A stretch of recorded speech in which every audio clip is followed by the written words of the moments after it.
What if I told you that Thomas Jefferson, one of America's most celebrated founding fathers, not only owned a Quran, but defended the rights of Muslims to worship freely, even as many questioned their place in America? This story isn't just about history, it's about controversy, courage, and the vision of a nation where freedom and faith coexist. Jefferson himself once asked, "Is uniformity of opinion desirable? No more than of face and stature." But what led Jefferson, a man rooted in Christian America, to turn to Islam for inspiration? And why does this Quran still spark debate today? The year was 1765. A young Thomas Jefferson, a law student, bought a Quran translated by George Sale. But this wasn't just another book for his collection.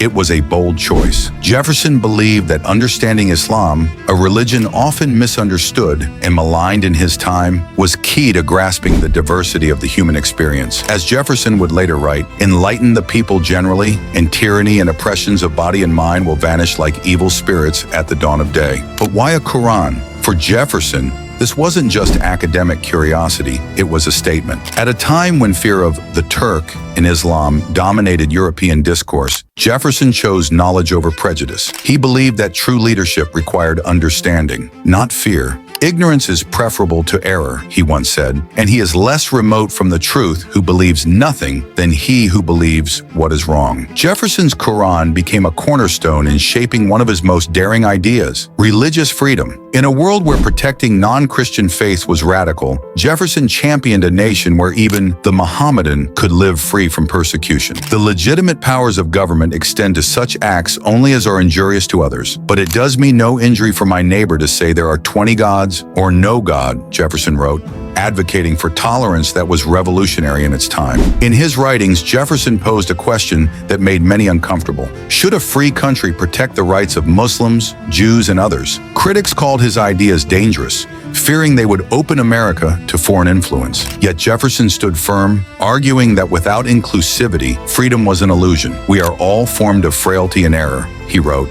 "Let us pardon reciprocally each other's folly, that reciprocity will extend our own." Jefferson's engagement with Islam wasn't only philosophical, it was political. As president, he faced the Barbary states, Muslim-ruled territories that challenged America's young navy. But here's the twist. Rather than framing this as a clash of civilizations, Jefferson used the Quran to understand his adversaries. He believed, as he once said, "Commerce with all nations, alliance with none, should be our motto." His approach to diplomacy was grounded in respect and pragmatism. For Jefferson, the Quran was more than a religious text. It was a blueprint for justice. Its teachings on governance and morality aligned with his vision for a fair and equitable society. But here's the controversy. Some critics argue that Jefferson's interest in Islam wasn't genuine, that he only used it for political leverage. Was Jefferson truly inspired by Islam, or was it just a tool in his arsenal? Jefferson's Quran also connects to a painful chapter in American history, the story of enslaved Muslims like Bilal Muhammad and Omar ibn Said. These men carried their faith across oceans, enduring unimaginable suffering.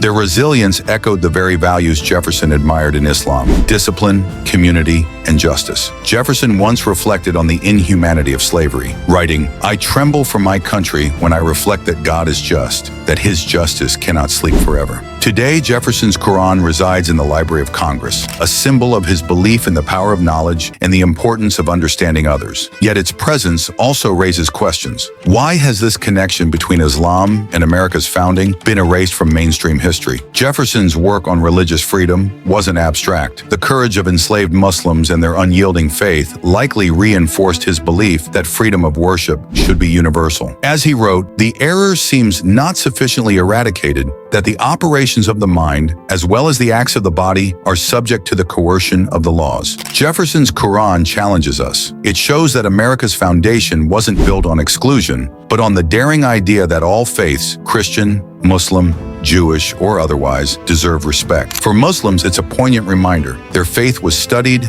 acknowledged, and even valued by one of America's greatest minds. At a time when divisions often overshadow unity, Jefferson's Quran teaches us that understanding other cultures isn't a threat, it's a foundation for progress. What do you think? Was Jefferson a visionary ahead of his time, or was his interest in Islam purely strategic? Share your thoughts below.